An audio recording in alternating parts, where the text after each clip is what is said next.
Muy buen día, señoras y señores. ¿Cómo están ustedes? Ya están viendo ahí que tengo un invitado y que está, parece que en un exterior. El invitado es Pablo Portilla. Él es de la ruta, el encargado de la ruta patrimonial Camino a Gabriela Mistral, del gobierno regional de Coquimbo. ¿Cómo estás, Pablo? Un gusto de saludarte. Buen día. Muy buen día, un gusto saludarte a ti y por supuesto a toda la audiencia. Un gusto saludarlos desde acá, La Serena, capital de la región de Coquimbo, que entre otras cosas es conocida como ciudad de los campanarios. Ya no son tanto los campanarios como los que hubo en otra época, pero a mis espaldas tengo uno de ellos, la característica iglesia de Santo Domingo, que es una de las iglesias coloniales de esta ciudad. Oye, qué bueno, me encanta esto de que tú estás en un exterior y justamente en un exterior que tiene mucho que ver, obviamente, con nuestra Nobel de literatura del año 45, doña Gabriela Mistral. Cuéntame un poquito, a ver, yo no sé si soy yo solamente la ignorante o es mucha la gente. Muchas veces nosotros nos hablan de Gabriela Mistral, decimos, sí, claro, fue nuestra primera mujer iberoamericana en recibir un premio Nobel, que fue el año 45, me enseñaron los piececitos de niño, solosos de frío en el colegio, y párele de contar, como que es muy poco lo que sabemos de ella. Cuéntanos un poquito, primero, de qué se trata esta ruta patrimonial Camino a Gabriela Mistral que ustedes han hecho en el gobierno regional de Coquimbo. Ya, a ver, la ruta patrimonial Camino a Gabriela Mistral es una construcción fundamentalmente desde el mundo público que se empezó a delinear en el año 2007.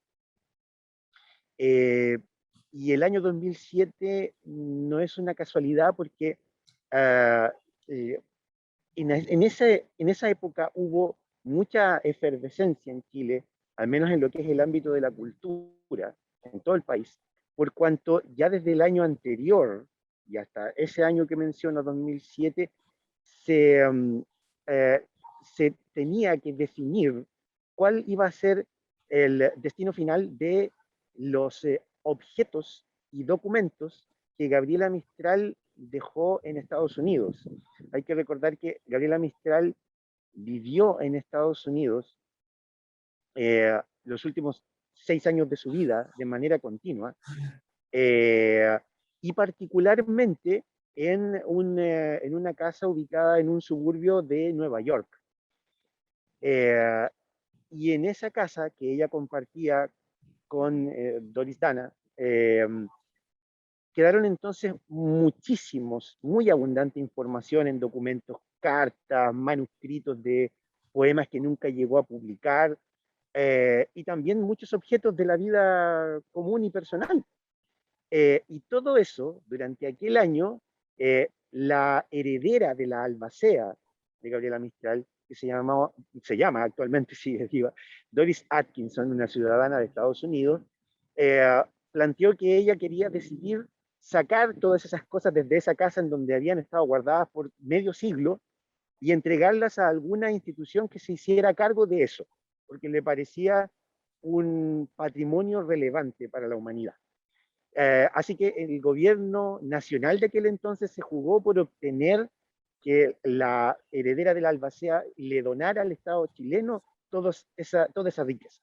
Y en este tránsito, entonces, una de las muchas acciones que se desplegaron desde el gobierno, la tomó particularmente el gobierno regional de Coquimbo de esa época, que reunió a lo que se llamó en ese entonces una mesa mistraliana, conformada por universidades, expertos, municipalidades, y se planteó el desafío de generar una ruta patrimonial que uniera los lugares de la región en donde Gabriela Mistral había pasado por momentos relevantes de su vida.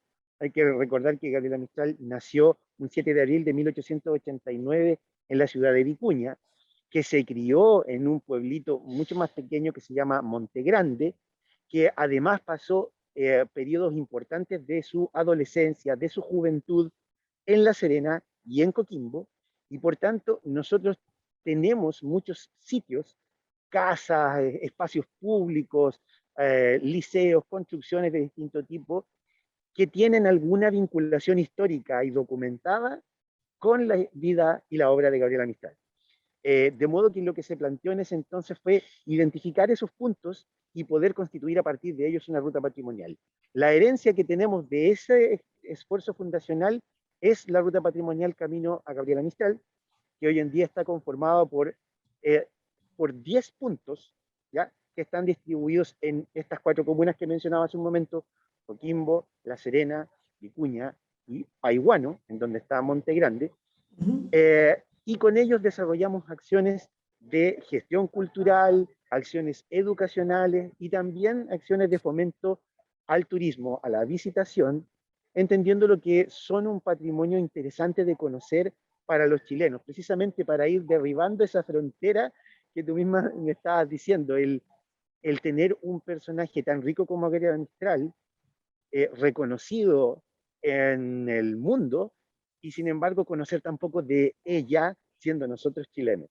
Lo que tratamos de hacer a partir de este esfuerzo entonces es acercar a esa Gabriela Mistral de pronto poco conocida o poco comprendida al ciudadano común, y además, por supuesto, a las personas que puedan venir de cualquier lugar del mundo, conocer parte de la región de Coquimbo e interiorizarse a partir de ello también en esta parte tan relevante que es para nosotros, Gabriela Mistral, que es parte de la identidad de la región. Oye, lo encuentro fantástico en realidad, y no solamente a la gente que pueda ir, como a hacer un incentivo, digamos, a que vaya, si va a la zona, tiene que visitar de todas maneras, hacer esta visita a estos lugares que dices tú, que forman parte de la ruta patrimonial. Camino a Gabriela Mistral, pero también han hecho algunos videos, algunas muestras para quienes no estamos tan cerca y quienes a lo mejor no van a ir nunca o no van a ir pronto, puedan conocer un poco de este patrimonio. Cuéntame una cosa, las cosas que llegaron de Estados Unidos, ¿viene ahí también el premio Nobel, la medalla, viene, o eso no está incluido en la herencia esta a la que llegamos, digamos? Sí, yo te cuento. Mira, los bienes de Gabriela Mistral, ella falleció en enero del año 1957, y dejó estipulado en su testamento quienes iban entonces a heredar sus bienes. Bienes que no eran muchos. Gabriela Mistral no era una persona que le gustara coleccionar cosas, ni muy apegada a lo material. Tampoco tuvo grandes casas, solo compró un par de casas en toda su vida. Una de ellas está precisamente acá en La Serena, que hoy se conoce como la casa de Gabriela Mistral de las Palmeras, y es parte también de la ruta patrimonial. Bueno, en particular lo que es el premio Nobel, que constaba de 3 cosas. Uno, un premio en dinero; otro, una medalla; y otro, un galvano, un diploma. Bueno, ella eso se lo entregó a la orden franciscana, y se guardan en el Museo San Francisco de Santiago desde ese entonces. Los objetos que llegaron en particular, toda esta colección de objetos y documentos que yo te relataba hace un momento, que habían quedado en Estados Unidos durante medio siglo. Bueno, lo que son los objetos personales, es decir, desde libretas de apuntes hasta la cigarrera que usaba, ropa, muchas otras cosas más, se entregaron al Museo Gabriela Mistral, que se encuentra en la ciudad de Vicuña. Perdona, y que está en la casa misma donde ella nació. Claro, el museo fue construido precisamente en el mismo terreno en donde estuvo la casa natal de Gabriela Mistral, porque su casa no duró mucho en el tiempo, era una casa de material más bien ligero, de modo que ya en los años 30 se había perdido esa construcción. Sin embargo, el terreno sí se incorporó, se logró rescatar gracias a un esfuerzo particularmente de los vecinos de Vicuña, y allí se instaló entonces en el año 57 el primer museo, que después pasó a ser parte del Estado chileno, de lo que era entonces la DIVAM, y que hoy es el Servicio Nacional del Patrimonio Cultural, a partir del año 71. Entonces, el Museo Gabriela Mistral efectivamente se encuentra en la misma tierra en donde nació nuestra poeta, y ahí es donde se conserva la mayor riqueza de objetos personales de ella. De ahí se pueden encontrar un montón de cosas y por eso una visita al museo puede ser tan evocadora. Sus objetos, como digo, no son muchos, pero en su simpleza son tremendamente emotivos. Por ejemplo, si lo menciono, uno de los objetos que mucho llama la atención, que están en el museo, es una bolsa con tierra. Uno llama una bolsa con tierra, pero ¿qué puede tener de especial? Lo que pasa es que Gabriela Mistral, en sus años ya postreros, cuando ya llevaba mucho tiempo viviendo fuera de Chile, se llevaba una bolsa con tierra, particularmente de Monte Grande, del pueblo donde nació, y se lo llevaba para tenerlo con ella. Era su nexo con su tierra, que ella consideraba como la tierra de su infancia. ¿Ya? Entonces, esa clase de objetos son muy emotivos, como digo. Eh, y, Sí, los, y perdona, los documentos, sí, perdona, es que quiero hacer un paréntesis con respecto de la bolsa con tierra. Llama la atención el gran apego que tenía ella hacia Montegrande y no hacia Vicuña, que fue realmente donde nació, porque de hecho en Montegrande ella pidió que fuera enterrada ahí. y está ahí, Claro. y está ahí precisamente, ahí está su mausoleo. Los 12 sitios constituyentes de la ruta patrimonial que se encuentran en Monte Grande son precisamente la casa y escuela en donde ella creció y el mausoleo donde descansa desde 1960. Bueno, sobre lo que planteas, sí, ella siempre explicó que la tierra que ella conocía o sentía como propia era Monte Grande, por cuanto ella llegó ahí antes de tener 3 años, ya, o sea, era muy chiquitita, eh, y allí vivió su infancia primera hasta los 11 años, que fue un periodo que obviamente es mucho más recordable que lo anterior, evidentemente, pero además fue un periodo particularmente feliz, idílico en la vida de Gabriela Mistral. Eh, Contarte que en aquella época ella ya se había perdido en la práctica a su padre, quien se separó, abandonó a la familia y después solo se reencontró con ellos de maneras muy espaciadas. Eh, pero ella creció junto a su hermana mayor, que se llamaba Emelina, y a su madre, que era Petronila, eh, siendo ella entonces el centro de la familia, porque Emelina era muy mayor, ya tenía 18 años, y en ese entonces asumió como la encargada de la escuela de niñas del pueblo de Montegrande. O sea, era lo que hoy se denominaría una profesora de una escuela unidocente. ¿Ya? Ujú. Eh, por tanto, ella era la hermana de la profesora del pueblo. La profesora del pueblo, en los pueblos de ese entonces, mientras más pequeñito, era un gran personaje dentro del contexto social. Por supuesto, era una Eh, autoridad. por supuesto, así se le entendía. Y además eh, logró tener experiencias que son las que nosotros tratamos de poner al alcance de los visitantes a través de los distintos sistemas de información que disponemos y también de nuestra página web, que por cierto, invitado a todo el mundo a poder conocerla, que es www.caminoagabriela.mistral.cl, en donde se pueden encontrar las descripciones extensas de cuáles son estos relatos y estas historias que vinculan a Gabriela con su tierra. Entonces, Vicuña, eh, aunque ella siempre reconoció que había nacido ahí, sin embargo, no sentía que esa fuera la tierra de su infancia, precisamente por lo que había pasado en esto de crecer en Monte Grande. Y además por cierto hecho que marcó su niñez, fue un hecho negativo que vivió en una escuela, en la Escuela Superior de Niñas de Vicuña, ya cuando tenía 11 años, y a donde la habían trasladado para que pudiera continuar su enseñanza, su educación.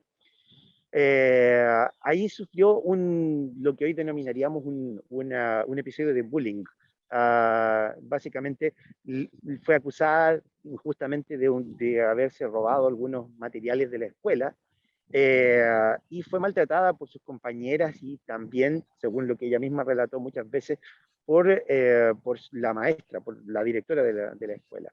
Y ella lo sintió como una ofensa muy dura. Y después de esa experiencia, en realidad ella abandonó la escuela y a la larga lo que terminó pasando es que nunca pudo volver a estudiar de manera formal. Entonces, para ella le significó una pérdida muy grande, particularmente si uno entiende en su vida posterior que en muchas ocasiones trató de retomar la enseñanza formal y su objetivo de vida era además obtener el título de profesora, cosa que nunca pudo hacer. Eh, Gabriela Mistral es entonces una figura autodidacta particularmente, que solo tuvo 3 años de escolaridad en la práctica. Y esos 3 Claro, años de escolaridad se los brindó su hermana en Montegrande. y ese es un detalle que poca gente sabe en realidad, porque todos hablamos en general y suponemos que ella era profesora por aquel sentido que tenía de acercamiento tan grande hacia los niños, ¿no? Claro, claro, claro. A ver, ella, sin duda, Gabriela Mistral llegó a ser profesora. El tema es que Y no claro, tenía ese no, título. Y hoy se la reconoce como una maestra de los maestros. Y eso no es solo de ahora. En realidad, ese es un reconocimiento bastante temprano que ella obtuvo, eh, dado todas las contribuciones que hizo en la propia enseñanza y en escritos que dejó. Hay que recordar que ella escribió eh, eh, eh, documentos como los decálogos, el decálogo del artista, el decálogo del maestro, y también una serie de recomendaciones y de ensayos en las cuales planteaba sus ideas respecto de cómo debería ser la pedagogía en un momento de Chile en que precisamente la pedagogía y la educación eran parte de un gran debate, de muchos debates en realidad. Durante el periodo vital de Gabriela Mistral hubo discusiones, por ejemplo, en torno a la obligatoriedad de la enseñanza, sí, po, porque eso no en ese existía. entonces no existía, no había Claro. obligación de las familias de mandar a sus hijos a la escuela. Y por tanto, bueno, Chile era un país abundantísimo en analfabetos, una cosa, Exactamente. una cosa que a ella le parecía terrible, Oye, más siendo una y persona que creció en el campo, en donde ese fenómeno era todavía peor, ¿no? sí, y llama la atención que incluso Naciones Unidas, al año siguiente de que ella hubiera recibido el premio Nobel, le pidió una especie de propaganda, digamos, que hiciera una charla, un llamado en realidad, por un tema de los niños, por una colecta que se estaba haciendo. Yo te quiero invitar a que escuchemos, quiero invitarlos a todos ustedes en realidad, a escuchar un pedacito muy chiquitito de ese testimonio que hasta el día de hoy lo tenemos grabado. Porque muchas cosas podemos discutir, menos este gran bochorno que se llama el niño desnudo y hambriento. Él no pidió nacer, y él pide sin más alegato que su pobre cuerpo que nos declara el sustento a medias, el cuarto insalubre, el mal vivir. Tal vez sea este llamado por el niño, que es también el desagravio a la madre en falencia. Todos fuimos niños, y dar hoy será traer a los ojos la propia infancia. Vaciar un jornal entero será recobrar la mano infantil, en la cual nada se pudre porque nada se acumula, y la cual él lleva abierta porque el niño es un botarate a lo divino. Oye, ¿qué te pareció? Es emocionante escuchar la voz de ella. Bueno, hay varios testimonios. Hay el testimonio de cuando recibió el premio de manos del rey en Suecia. también está, bueno, hay varias veces que ella se escucha, ¿no? En estas grabaciones que existen de ella. Ujú. Hay una cosa que a mí me llamaba la atención, y es que cuando ella declara que ella siempre defendió a su padre, si bien los dejó solos, digamos, él se fue, ella siempre lo defendió de alguna manera. Y también me llamó la atención una declaración que ella hizo alguna vez en que buscando cosas en la casa encontró unos escritos, y unos escritos de su padre, que parece ser que también él trabajaba en el tema de la poesía. Y dice que fue tan potente eso que encontró, esos poemas tan lindos, dice ella,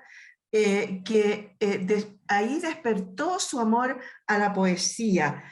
Sí. De eso también hay ciertos documentos en alguna parte de este patrimonio, de esta ruta patrimonial de ustedes. A ver, vamos por partes, porque son Vamos por hartas parte. cosas. Vamos por partes. El audio que se estaba escuchando es el llamado por el niño. Sí. Efectivamente es un mensaje que le pidió las Naciones Unidas para promover una colecta para beneficiar a los niños de naciones pobres. Y en realidad esa es una de las muchas contribuciones que se le solicitaron desde instituciones internacionales. Hay que recordar que Gabriela Mistral en el año 1925 fue convocada a conformar el primer directorio de lo que se llamó entonces el Instituto Internacional de Cooperación Intelectual. Esto estaba conformado en Francia y era una realización de la Sociedad de las Naciones, que es el antecedente histórico de las Naciones Unidas, De ¿cierto? Naciones Unidas, claro. Y ese instituto lo que se proponía era reunir a grandes intelectuales de todo el mundo, pero particularmente eran europeos, que pudieran, a partir del estudio y la promoción de las culturas, contribuir a la paz mundial. Es decir, lograr que las personas se conociesen más a través de la cultura y así evitar que se repitiera la Primera Guerra Mundial. Además, participó en muchos debates que hablaban sobre derechos de la mujer, sobre educación, e incluso, esto se conoce poco, pero Gabriela Mistral fue de las primeras intelectuales en el mundo que abogó por utilizar la radio y el cine como herramientas educativas. ¿Ya? Estamos hablando de los años 20, cuando al cine particularmente se le veía como una cuestión de mero entretenimiento. Pero ella vio potencial ahí. Así que, mujer visionaria, lo fue desde siempre. Me mencionabas entonces los documentos que se refieren a su papá. Sí, sí. Fue vengativa, no, nunca expresó un encono ni frustración por la lejanía de su padre. Nunca se lo representó a él tampoco. Y de alguna manera eso se puede explicar porque la propia personalidad de Gabriela se terminó semejando de alguna manera con la de su padre, en el sentido de ser una persona trotamundos, de ser una persona con poca posibilidad de atarse a un lugar o a una circunstancia. Uh-huh. Entonces tenemos que la vida de Gabriela Mistral transcurrió en múltiples, pero múltiples países de América y de Europa. Terminó viajando la mitad de su vida. Tuvo la mitad de su vida afuera de Chile. Y durante su periodo en Chile también se la pasó viajando. De alguna manera entonces hay una conexión de personalidades. Y aquel escritor que mencionabas tú, sí, efectivamente ella encontró unos poemas que había dejado su papá, que él no era poeta en particular. Él tiene una historia bien particular, el papá. El papá se llamaba Jerónimo Godoy.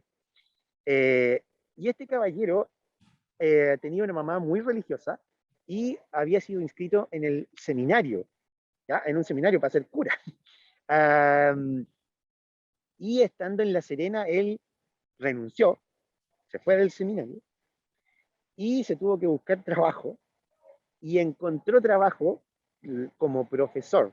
Ahí lo emplearon como profesor en el pueblo que en ese entonces se llamaba La Unión, pueblo que hoy en día se conoce como Pisco Elqui, que está al Claro. interior del Valle de Elqui, más allá de Montegrande, como 8 kilómetros más allá de Montegrande. Entonces él llegó allá, estamos hablando de la década de 1880, llegó Ujú. a ese pueblo, y en ese entonces, como había una escasez de profesores con título, se estilaba que particularmente en las escuelas rurales, las personas que tuvieran un nivel mayor de formación, ya de alfabetización, pudieran, sí, rindiendo algunas pruebas y exigencias que Claro. se les hacía ya en ese entonces, podían ejercer como profesores en las escuelas más pequeñas, en las escuelas rurales, que fue el mismo caso de Emelina, y que terminó siendo el mismo caso de Gabriela después Y con el claro, tiempo, ¿no? exacto, Entonces, sí. Jerónimo llegó allá y allá fue donde, bueno, conoció y luego se casó con Petronila, la madre de Gabriela. Así que ahí se conformó la familia. Jerónimo entonces no era poeta, pero sí era una persona bastante letrada, sobre todo para el promedio de la El época. común. Sí, y además era, tenía el talento poético, también musical. Todas las crónicas y referencias dicen que era una persona muy agradable, que además todo el mundo lo invitaba para que cantara y tocara la guitarra en festividades, en grupos, y en parte eso también comunica cuál era el espíritu un poco juerguero que tenía este caballero, y que, bueno, terminó alejándolo entonces finalmente de su familia, ¿no? Sí. Sí, entonces ella Oye, esa conexión. sí, ¿sabes qué? Es muy interesante todo lo que tú nos estás narrando porque son cosas que en realidad nosotros deberíamos saber y no las sabemos, ¿no? Claro. Porque no nos la enseñan nomás. Eh, Mi pregunta va ahora, muy cortito, por favor, porque se nos acaba el tiempo. Cuéntanos, si yo voy a visitar, por ejemplo, la casa donde nació en Vicuña, o voy a Montegrande, o voy a alguno de estos museos, ¿hay visitas guiadas que nos cuenten tan entretenidamente toda esta vida como tú la estás contando hoy día? Bueno, por supuesto esa es una de las partes que se planteó como visión de trabajo desde un inicio en la ruta patrimonial Camino a Gabriela Mistral. Se partió en ese entonces restaurando, adquiriendo casas que habían sido residencia de Gabriela Mistral y que estaban en manos de privados, se adquirieron para el Estado, luego se restauraron y fueron puestas a disposición de la visitación pública.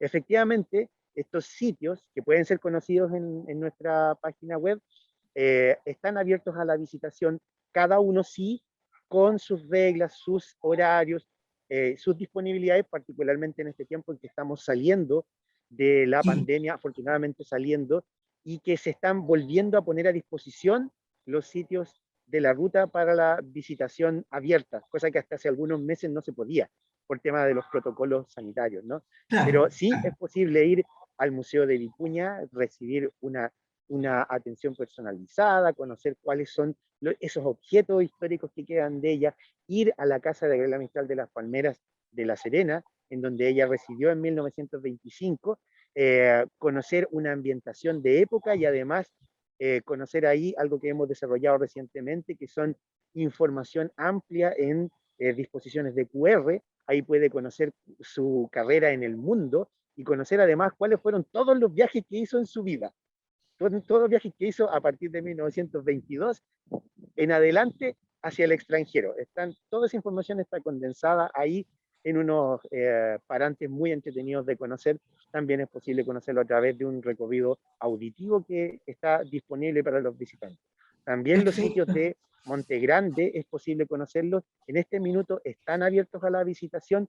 Siempre es importante, sí, ponerse de acuerdo antes, a llamar, ponerse en referencia o enviar correo electrónico para reservar los espacios de visita. Y así como ese, son 10 los sitios patrimoniales que constituyen esta ruta, y si no la puede visitar, conózcala a través de nuestra página web. Ahí hay incluso modelos virtuales 3D, donde uno Sí, puede recorrer el lugar y ya hacerse una idea de cómo eran o cómo son estos sitios. Oye, muchas gracias, Pablo. A ver, varias cosas. Nosotros, mientras hemos estado conversando, han ido apareciendo ahí la página web, las distintas formas de comunicarse, de entrar, de pedir hora, de poder ver cómo se pueden visitar estos lugares. Y lo otro es que no puedo dejar de pedirte que me muestres un poquito el entorno de la plaza, porque estoy Ah, visitando La Serena en este minuto, pues muéstrame un ¿me poquito permite dónde estás. pararme? Ya, me Dale, voy a sí, parar para dale, poder mostrar. dale, Bueno, muéstrame un en esta, poquito dónde estás. a mi espalda entonces está la iglesia de Santo Domingo, que, como te decía, es una de las iglesias que se conocen como iglesias de piedra, iglesias que fueron construidas entre los siglos XVI y XVII y que han sido reconstruidas un montón de veces, esta en particular porque fue, entre otras cosas, además de daños de terremoto y muchas cosas más, pero entre otras cosas en esta iglesia hubo un combate, una batalla contra piratas ingleses. Todo esto durante el periodo de la colonia. Y esta es una placita que también se llama, así que se la puedes ver, que también se llama Santo Domingo, y allá al fondo podemos ver el campanario de la iglesia catedral y los árboles de la plaza de armas de La Serena, que por supuesto está bastante más atestada de gente y con bastante más movimiento que este lugar. Vinimos acá para tener un poco más de tranquilidad para conversar, pero bueno, es parte de esta ciudad que se precia de conservar su estampa colonial. Entre otras cosas, esta ciudad, la ciudad de La Serena, las construcciones que tú puedes ver en general no son de la época colonial. Sabemos que en Chile no hay ningún edificio que dure mucho más de 200 años, porque todos se caen con los terremotos, ¿cierto? Pero sí una cosa que conserva, y esto es muy especial, es su traza fundacional. Es decir, las manzanas están dibujadas y las calles están dibujadas de la misma manera exacta a cuando se refundó la ciudad en 1549. Exactamente igual. Incluso uno puede notarlo porque las calles no son rectas en el centro de La Serena, sino que son un poquito chuecas. Quedaron mal dibujadas desde el principio y así quedaron para siempre. Así que, bueno, visitar La Serena, que fue parte también importante de la vida de Gabriela Mistral, puede ser una muy buena idea si nuestra audiencia tiene la posibilidad de hacerlo.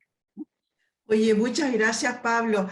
Nos diste una tremenda lección sobre Gabriela Mistral. Yo solamente espero que todo esto que hemos hablado hoy día sirva para incentivar a las personas a conocer un poquito más de ella. El día que usted vaya a La Serena, a Coquimbo, a esa zona, está tan de moda de repente ir al Valle del Elqui.